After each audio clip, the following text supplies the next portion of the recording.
नमस्कार, आप देख रहे हैं भारत और मैं हूं आपके साथ कृतिका सूर्यवंशी।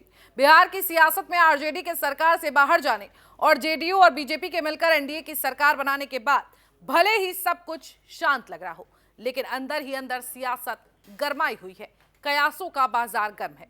बिहार की सियासत में सबसे बड़ी चर्चा इस बात को लेकर है कि अगर सचमुच बिहार में खेला होना बाकी है तो इस खेला में किसकी सबसे बड़ी भूमिका रहने वाली है। इसी बीच जीतन राम मांझी का ताजा बयान नई उठापटक की ओर इशारा कर रहा है।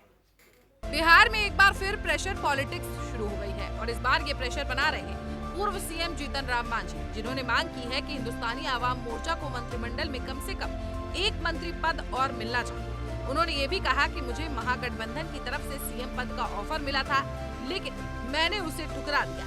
हमको 2 मंत्री पद नहीं मिला तो ये अन्याय होगा। ये हमारी मांग भी थी आप लोगों के माध्यम से कि हमें 2 मंत्री पद चाहिए, और आपने देखा कि निर्दलीय मंत्री लोग हैं, उनको मंत्री पद दे दिया गया।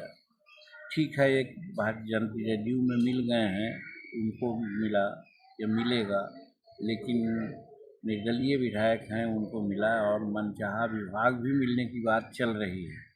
तो वैसी परिस्थिति में हमारा क्लेम मजबूत होता है और हमने मांग किया था, और बात भी सही है कि मगध क्षेत्र एक तरफ शेड्यूल कास्ट की बहुलता है तो दूसरे तरफ सवर्णों में भी कदावर नेता की आवश्यकता है, और सवर्णों में कदावर नेता हमारे पास हैं या नहीं। जैसे 4 बार विधायक रहे हैं, मंत्री रहे हैं, उन पर किसी प्रकार का आरोप नहीं रहा है।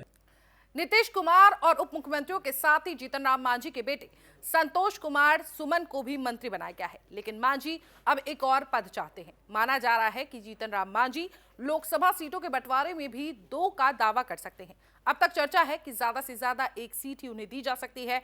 बता दें कि बिहार विधानसभा में जीतन राम मांझी की पार्टी के 4 विधायक हैं। वो लंबे समय से बीजेपी के साथ बने हुए हैं और पिछले दिनों तो उनकी विधानसभा में नीतीश कुमार से बहस भी हो गई थी। इस दौरान नीतीश कुमार ने उन पर हमला बोल दिया था और जीतन राम मांझी ने उन पर हमला बोलते हुए कहा था कि मैं दलित हूं, इसलिए मेरा अपमान हो रहा है। वहीं बिहार में एनडीए की सरकार तो बन गई है, लेकिन फ्लोर टेस्ट होने में अभी भी हफ्ते भर की देरी है। और सहयोगी दलों के आंकड़ों को देखें तो बहुमत के मैजिक आंकड़ों को हासिल करने में जीतन राम मांझी की भूमिका अहम हो गई है।